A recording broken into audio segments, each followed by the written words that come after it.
नमस्कार समस्त को जय भीम मु advocate Ranjan Kumar Malik Ambedkar intellectual forum state convener आज इतिहास अनुभूति कथा पदे कथाटी हूँ यहीपरि मोर अति संपर्क जड़े स्त्री लोक थे साप कामुड़देला घर लोक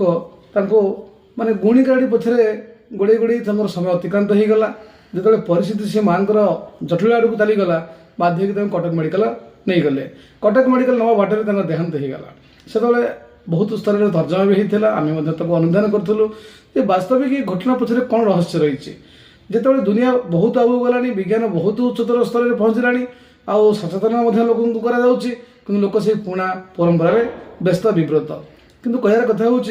आम देखीचु जोटी जहाँ जी जड़े पॉइजन खाईदे ताकू गुणिया पाखु नवार नजर ना कि जो विचित्र क्या साप कामुड़े गुणिया पाखु नवार नजर रही थे गोटे परिसंख्यान जना जाए जे अनेक सापंकर विष न थाए जहाँ को जो सापंकर विष न थाए बोधे से साप कामुड़ा प्रसंग समस्या गुणिया ना नियंती झाड़ीबार किंतु प्रकृति जो विषधर साप मेडिकल ननेले से भल हवार नजर न थाए ये कहना चाहूँगी जे आम यदि विज्ञान भित्ति को जीवा ना से पुराणा कालिया परंपरा माथिक जीवन को एमती अकड़ा झड़ी पड़ा सुजोग देवा विचारा आम समस्त बुद्धिजीवी मानकर